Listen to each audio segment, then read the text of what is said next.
जी जनाब, once again welcome back after a break. और इस वक्त मेरे साथ जो मेहमान मौजूद हैं, बड़ा इंटरेस्टिंग उनका जो है प्रोफाइल मेरे पास यहाँ पर है और बहुत कुछ आज हम उनसे बड़ी दिलचस्प हवाले से कुछ चीज़ों को डिस्कस करेंगे, उनके कुछ प्रोग्राम्स के हवाले से चीज़ें हाईलाइट करेंगे। वैसे तो ही इज़ अ जर्नलिस्ट, लेकिन एक लीडर ऑफ जर्नलिस्ट भी हैं और साथ साथ रावलपिंडी यूनियन ऑफ जर्नलिस्ट के आला ओहदों पे भी फाइज रहे हैं।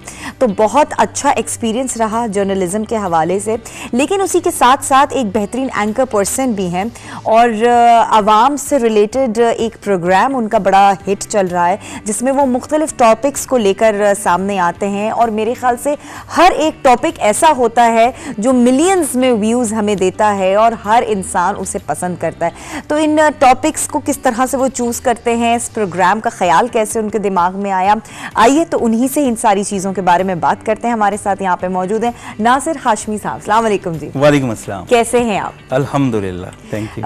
बेहद शुक्रिया कि आप तशरीफ लेकर आए, क्योंकि जो सहाफ़ी होता है उसके पास मेरे ख्याल से अपने लिए भी टाइम नहीं होता। बिल्कुल सही कह रही हैं, किसी के लिए भी नहीं होता। फैमिली भी तंग आ चुकी होती है हमसे।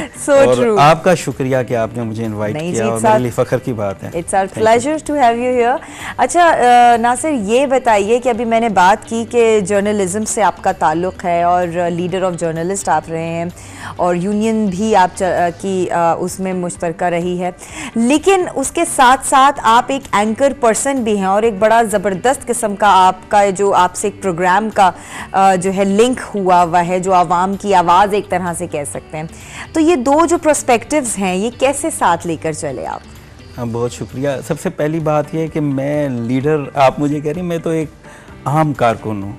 सहाफ़त में मैं रहा और मुख्तलिफ़ ओहदों पे रहा और मेरी यही कोशिश थी कि जो हमारे मीडिया वर्कर्स हैं, जर्नलिस्ट हैं, इनके जो प्रॉब्लम्स हैं, जो मसाइल हैं, उनको हल किया जाए। उसमें जितना भी मेरा हिस्सा हो तो वो दिन रात हमने की और अल्हम्दुलिल्लाह उसमें अल्लाह ने बड़ी इज़्ज़त भी दी।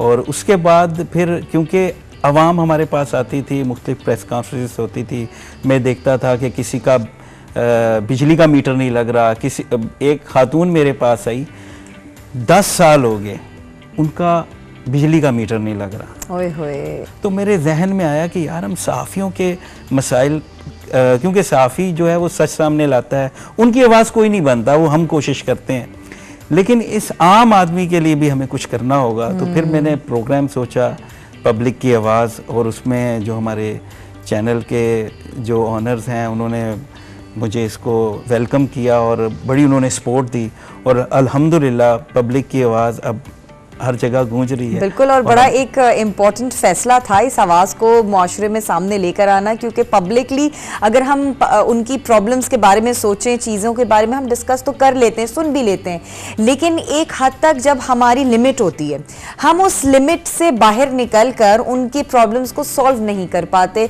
कुछ रिस्ट्रिक्शंस आ जाती हैं। लेकिन अगर देखा जाए तो आपने कुछ ऐसे मसाइल हैं जो सामने लेकर भी आए और उनको इस तरह से पोर्ट्रे किया कि अरबों के प्रोजेक्ट जो है वो गवर्नमेंट ने इनिशिएटिव लेकर उनको मुकम्मल भी किया। तो ये किस तरह से हुआ?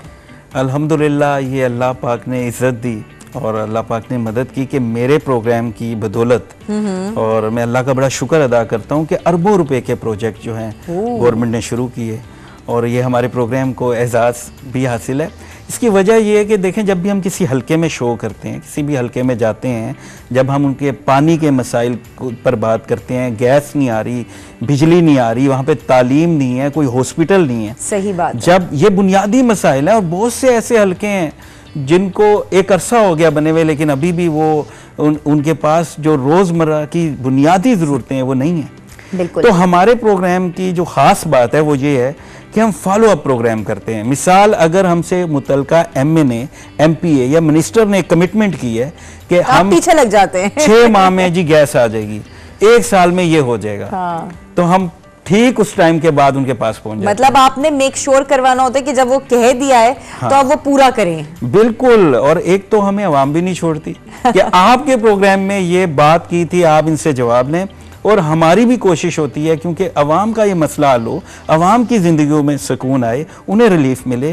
तो अल्हम्दुलिल्लाह हमारी नीयत भी अच्छी होती है और फिर हम जब फॉलो अप करते हैं और बार बार दस्तक देते हैं तो उस पर बड़े जो है इनिशिएटिव लिए जाते हैं और अल्हम्दुलिल्लाह बड़े बड़े प्रोजेक्ट जो है हमारे प्रोग्राम पब्लिक की आवाज़ के एजाज में सही है। ये बहुत बड़ी बात है क्योंकि अक्सर एंकर पर्सन्स बातें कर देते हैं, कमिटमेंट्स कर देते हैं, उसके बाद वो खुद भी भूल जाते हैं कि हमने कोई ऐसा कमिटमेंट किया है, कोई हमारे राह देख रहा है कि जी कब हमारी प्रॉब्लम सॉल्व होंगी, डिपेंड करने लग जाते हैं। लेकिन आपने उन सारी चीज़ों को बिल्कुल एंड तक पहुंचाया, तो इसमें आपका बड़ापन है। अच्छा, अगर मैं प्रोजेक्ट्स के हवाले से बात करूं तो ज़रा हमें बताएंगे कि कौन कौन से ऐसे प्रोजेक्ट्स थे जिनके लिए गवर्नमेंट ने इनिशिएटिव लिया? बहुत से। मरी पे हमने एक शो किया। मरी का एक बहुत बड़ा मसला है। मरी पे जब मैं शो करने गया, वहाँ के जो मसाइल हैं, वहाँ एक छोटी बच्ची मुझे मिली। अच्छा। और उसने कहा कि आपने ये हमारी आवाज़ जो है ना, एक तो शाहिद खाकान अब्बासी जो साबिक वज़ीर-ए-आज़म है उन तक भी पहुँचानी है और इमरान खान तक भी पहुँचानी है। मैंने कहा आप बताएं। कहती कोई यूनिवर्सिटी नहीं है, हमें इस्लामाबाद जाना पड़ता है, लाहौर जाना पड़ता है, कराची जाना पड़ता है, घर वाले जाने नहीं देते और बहुत मुश्किल है, ये हमारा सबसे बड़ा मसला है। कहती हैं कि साबिक वज़ीर-ए-आज़म शाहिद खाकान अब्बासी कई बार कमिटमेंट करके गए हैं और हमारी हुआ नहीं। तो मैंने जब इस पे प्रोग्राम किया तो सदाकत अली अब्बासी MNA थे और मैं उनके पास गया। मैंने कहा एक बच्ची ने ये सवाल किया है, मुझे बताएं यूनिवर्सिटी कब बनेगी? तो उन्होंने कहा कि 1 साल के अंदर ग्राउंड पे नजर आएगी। अच्छा। मैंने कहा देख लें, आप वादा कर रहे हैं, मैं आपको नहीं छोड़ूंगा। मैंने कहा ये बच्ची ने कहा है।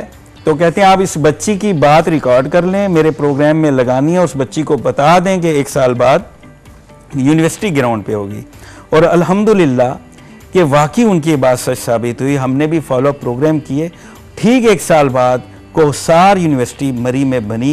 अरबों रुपए का ये प्रोजेक्ट है जिसके अब सेमेस्टर भी चल रहे हैं, क्लासेस भी शुरू हो गई हैं। तो ये मरी का एक ऐसा मसला था, गुज़िश्ता 30-40 सालों से वहाँ कोई बड़ी यूनिवर्सिटी नहीं थी। तो एक ये हमारे जो है क्रेडिट में ये है, बहुत बड़ा प्रोजेक्ट है।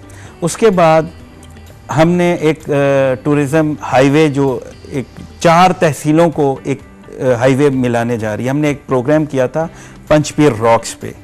वो पूरी दुनिया से मुझे उस पर कॉल्स आई, वो हमने उसको डिस्कवर किया। वैसे तो पूरा पाकिस्तान में अल्लाह मियाँ ने बहुत खूबसूरत जो है हमें जगह दी हैं, लेकिन हमें पता नहीं होता ना, सबसे बड़ा मसला ये है हम एक्सप्लोर नहीं करते। तो ये भी हमारे प्रोग्राम को क्रेडिट जाता है कि पंचपीर रॉक्स पे हमने प्रोग्राम किया, पूरी दुनिया ने देखा। इस्लामाबाद से 45 मिनट की ड्राइव है। वाओ। और ऐसी अल्लाह की वहाँ जाके मैंने ये कहा कि इसको देखने को ये दिल करता है और ये कहने को दिल करता है कि सुभान अल्लाह। अच्छा, वाकई मैं भी पहली दफा इस जगह का नाम सुन रही हूँ। इंशाल्लाह अगर मुझे मौका मिला मैं भी जरूर जाके जरूर जाएं और फिर आप भी जरूर कहेंगे कि सुभान अल्लाह, क्या कुदरत है अल्लाह की। अच्छा, ऐसे हसीन नज़ारे हैं, ऐसे जबरदस्त रॉक्स हैं और क्या सीन है, वहाँ से तो आने को दिल नहीं करता। तो वहाँ पे जब हमने प्रोग्राम किया तो पंजाब गवर्नमेंट ने बड़ा इनिशिएटिव लिया और इमरान खान की गवर्नमेंट को मैं ये भी क्रेडिट दूंगा कि उन्होंने वहाँ पर अरबों रुपए की एक बड़ी टूरिज्म हाईवे बनाने जा रहे हैं जो गेम चेंजर होगा। कोटली सतियाँ, मरी, कहूटा, पंचपीर रॉक्स, ये जो इलाके हैं मुल्हिका, इनको ये जब हाईवे बनेगी रोजगार लोगों को मिलेगा, होटल्स बनेंगे, इंडस्ट्री आएगी और टूरिज्म को मतलब टूरिज्म बढ़ेगा और टूरिज्म स्पॉट डिक्लेयर कर रहे हैं कोटली सतियाँ को। तो ये एक बहुत बड़ा इनिशिएटिव था और उस पर बाकायदा टेंडर जारी हो चुका है, उस पर काम शुरू हो चुका है। अच्छा। इसके अलावा एक और बड़ा मसला था, हमने कहूटा पे एक प्रोग्राम किया जो रेलवे फाटक का था। वो भी एक अरसे से जो गवर्नमेंट आती थी वादा कर देती थी, बस ये शुरू नहीं होता था। आप कोई भी साबका हुकूमतें देख लें, लेकिन मौजूदा हुकूमत के हम फिर पीछे लग गए और अल्हम्दुलिल्लाह उसका भी टेंडर पास हो चुका है और ग्राउंड पे उसका भी काम शुरू हो गया। इसी तरह सैकड़ों लिंक्स रोड हैं, IJP रोड के हवाले से शहरी बहुत तंग हैं, बहुत परेशान हैं। उस पे भी खुशखबरी मैं शहरियों को देता हूँ कि उसका टेंडर पास हो चुका है। अली नवाज अवान जो इस वक्त मामले खुसूसी वज़ीर-ए-आज़म के, उनके साथ मैंने प्रोग्राम किया था और वो उसको 4 रोया बड़ी हाईवे बना रहे हैं और बहुत अच्छा उसके बारे में सोचें और फौरी काम शुरू हो जाएगा, उस पर भी हमने 2-3 प्रोग्राम किए। बेहतरीन। तो बहुत से प्रोजेक्ट हैं। अच्छा। अब जिस पे बात करेंगे वही ना, आहिस्ता आहिस्ता हम आगे स्टेप बाय स्टेप बढ़ेंगे। लेकिन जहां ये आपने बात टूरिज्म की है, इस बात को तो मानना पड़ेगा कि हमारी इस वक्त जो मौजूदा हुकूमत है, इसने बड़े इनिशिएटिव्स लिए हैं टूरिज्म को बढ़ाने के लिए, और सिर्फ बातें ही नहीं हुई हैं बल्कि अगर हम देखें सिनेरियो तो आप देखें कि इस दफा का हमारा जो टूरिज्म है वो कितना बढ़ा है और उससे हमें कितने बिलियंस का फायदा हुआ है, तो वो हमारी आंखों के सामने है। अच्छा, एक और चीज जो मुझे बड़ी वो हो रही है कि एक शोबा है पुलिस का। अक्सर लोगों के जहनों में जो है ना वो बड़ा एक नेगेटिव इम्पैक्ट होता है कि जी पुलिस वालों की तो ना दोस्ती अच्छी ना दुश्मनी अच्छी, दूर ही रहना चाहिए, उनसे पंगा नहीं लेना चाहिए, और मुख्तलिफ चीज़ें जहनों में आ रही होती है, कंट्रोवर्सीज हम सुन रहे होते हैं। लेकिन आपने एक जब प्रोग्राम किया उसमें बड़ा एक खूबसूरत अंदाज में आपने उनका एक पॉजिटिव इमेज दिखाया। आपने ये बताया कि हाँ जी, हमारी जो सोच है उससे अगर हम आगे सोचें तो और भी बहुत मुख्तलिफ चीज़ें हो सकती है। ये कॉन्सेप्ट कैसे लेकर आए आप? देखें समरा, पुलिस का आपने कहा कि सबके जहन में एक नेगेटिव फेस है। सही सही। किसी ने भी पुलिस का दूसरा चेहरा देखा ही नहीं, दूसरा रुख देखा ही नहीं। मैं आपको दावे से कहता हूँ, इस प्रोग्राम में कोई भी शख्स ले लें, फैजाबाद है, किसी भी चौकी पे सख्त धूप हो, सख्त सर्दी हो, आंधी हो, 2 घंटे खड़े होके दिखा दें। बिल्कुल सही। 2 घंटे।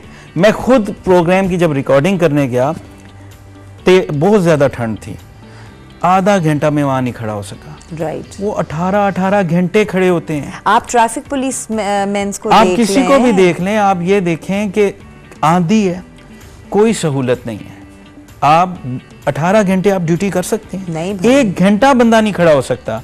अच्छा, फिर ईद पे कोई छुट्टी नहीं, कोई भी इवेंट हो, इनकी छुट्टियां मनसूख हो जाती हैं। एक तो एहलकार मुझे मिला, रो रहा था, कहता कि मैंने इस बार वादा किया था मैं ईद पे बच्चों के पास जाऊंगा, वो नहीं जा सका। फिर आप ये देखें कि ये भी बुनियादी सहूलतों से महरूम है, इनकी कोई इंश्योरेंस नहीं है, इनकी कोई मेडिकल की इनको सहूलत नहीं, कोई हॉस्पिटल नहीं है, कोई हेल्थ के लिए इनके पास कुछ नहीं है। फिर ड्यूटी आवर्स बहुत ज्यादा है। फिर आप देखें कि हाउसिंग के लिए कुछ नहीं है।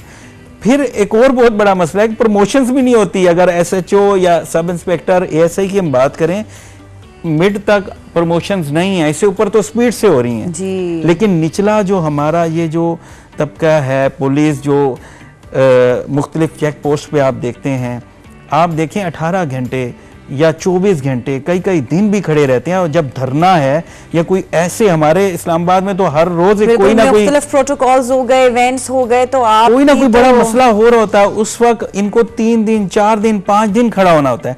अब अवाम क्या सोच रही होती है, क्या उम्मीद रख रही होती है हमसे? बड़े अच्छे तरीके से बात करें। आप मुझे बताएं, 20 घंटे एक बंदा खड़ा है, फ्रस्ट्रेशन का शिकार, उसकी तबीयत कैसी है?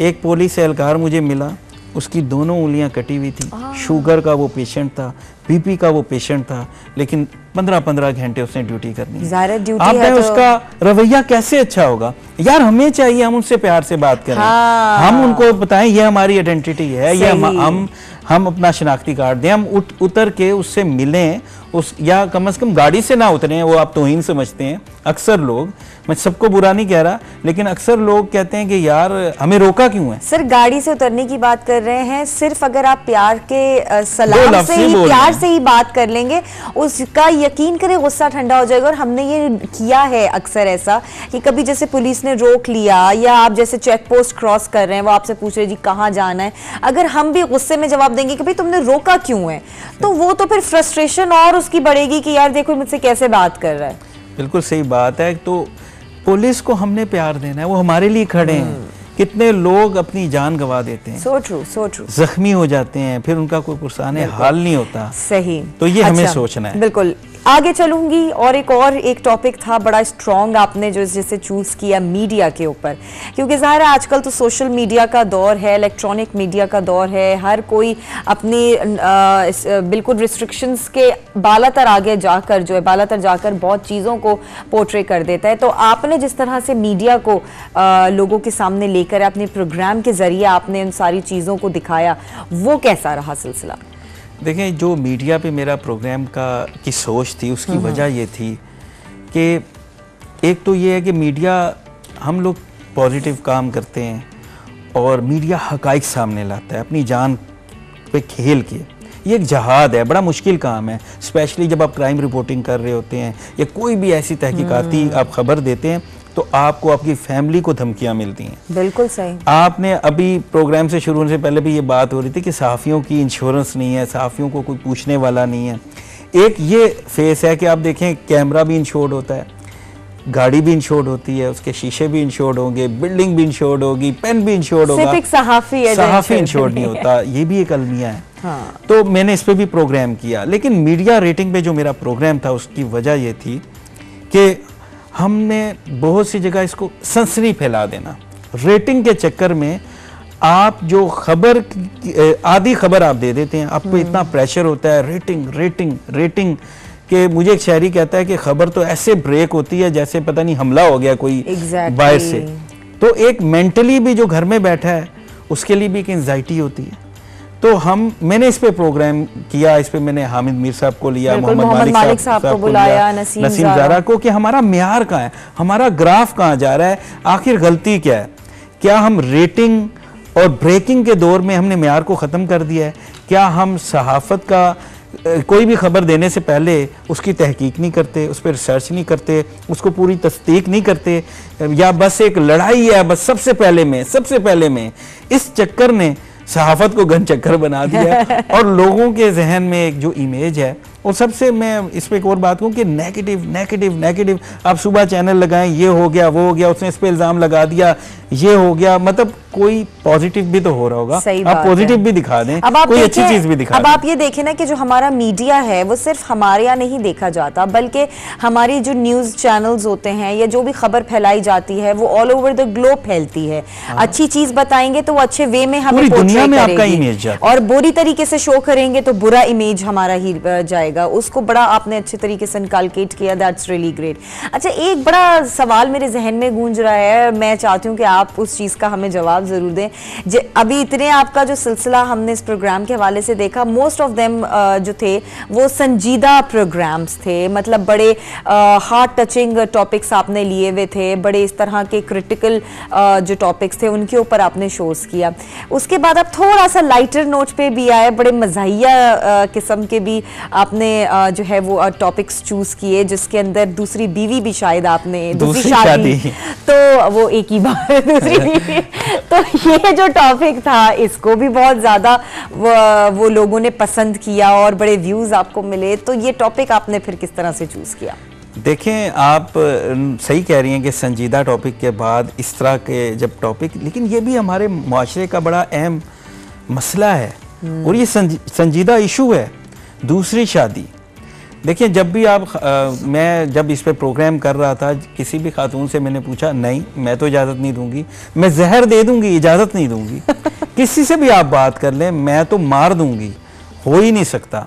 मैंने कहा यार कोई जायज़ वजह होगी, कोई रीज़न होगी, इस्लाम ने इजाजत दी है कि 4 शादियों, लेकिन उसमें भी सर आप ये देखें ना कि 4 शादियां जो जायज़ हैं वो सिनेरियोस के हिसाब से हैं, कुछ ऐसे रूल्स एंड रेगुलेशंस को फॉलो करते हुए, ऐसा नहीं है कि शौकीन मिजाजी के अंदर आपने 4 कर लिए। आप बिल्कुल ठीक कह रही हैं। एक खातून को मैंने कहा कि अगर जेन्युइन रीज़न हो, हाँ, जो तमाम उसकी रिक्वायरमेंट है, वो जैसे आपने कहा जिससे इस्लाम शरीयत इजाज़त देती है, तो फिर आप इजाज़त देंगी? तो काफ़ी देर सोच के, नहीं मैं तो फिर भी नहीं दूंगी।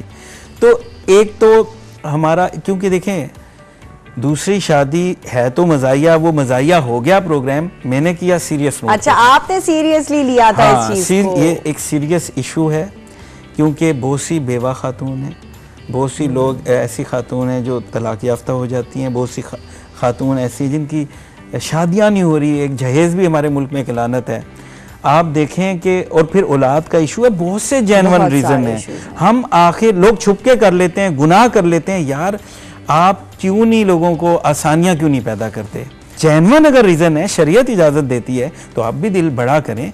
और ये बड़ी ज़रूरत है, बड़ी अहम चीज़ है। इसमें बहुत से घरों, बहुत सी ख़वातीन का घर बसता है। मैंने खातून से पूछा, नाम तो उनका नहीं लूँगा, तो वो भी बहुत बड़ा नाम है। तो मैंने कहा देखिए, खातून ही खातून के खिलाफ है। सही। अगर दूसरी शादी करती है, अगर वो गलत है, वो भी खातून करती है।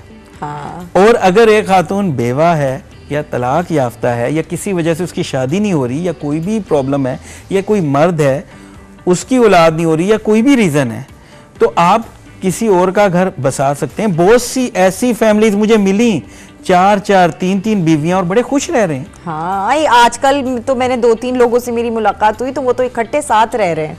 हाँ, ये बड़ा मुश्किल टॉपिक था और जब मैं बड़ी हिम्मत थी आपके हाँ, बड़ी हिम्मत थी, बल्कि मुझे जिस बड़े शॉपिंग मॉल में मैंने ये किया तो उनके ऑनर ने फोन किया कि आपने हेलमेट पहना हुआ है। मैंने कहा नहीं। कहते यार आप पे अभी तक हमला नहीं हुआ। मैंने कहा अभी तक नहीं हुआ। तो क्योंकि मैं लॉजिकल दलाइल से बात कर रहा था और एक अच्छे अंदाज में बात कर रहा था, तो तमाम खातून ने बड़े हौसले से जवाब दिया। उन्होंने कहा सुन तो लो, करनी तो हमने फिर भी अपनी है। अपनी है। हाँ, तो ये सुनने में कुछ नहीं जाता। फिर लव मैरिज अरेंज मैरिज पे मैंने किया, ये भी एक मसला था। फिर सोशल मीडिया पे किया। सोशल मीडिया पे इस वक्त आप देखें कि कोई हालात ही नहीं है, कोई एथिक्स ही नहीं है, कोई रूल्स ही नहीं है, कोई कवानीन ही नहीं है।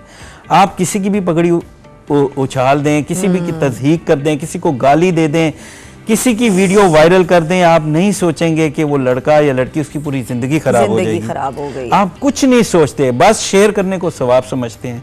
तो ये एक बड़ा क्राइम है। इस पे भी कवानीन अब सोच तो रही है हुकूमत। इस पे हमने प्रोग्राम किया है। अच्छा। 3-4 प्रोग्राम्स किए हैं कि हुकूमत कोई पॉलिसी बनाए, कोई कवानीन बनाए, क्योंकि सोशल मीडिया इस वक्त बेलगाम घोड़े की तरह जा रहा है। सही कह रहे हैं। और आप देखें ना, कोई भी वीडियो अच्छी है या बुरी, आप उसके नीचे कमेंट्स देखें, आप हैरान हो जाएंगे। आप वो कमेंट्स दोहरा भी नहीं सकते, ऐसी ऐसी गालियां। बिल्कुल सही। हम किस लैंग्वेज में बात कर रहे होते हैं। सही। जिसका जो कोई इंटरेस्ट नहीं भी होता वो भी आके फौरन बस एक कमेंट छोड़ के जो है वो आगे शोशा छोड़ देता है और फिर आगे वो प्रोलॉन्ग हो जाता है बाकी लोगों में। कोई तहकीक नहीं है। लेकिन वाकई हैट्स ऑफ टू यू कि जिस तरह से आप बड़े मुश्किल टॉपिक्स को लेकर चलते हैं, बड़ी हिम्मत है।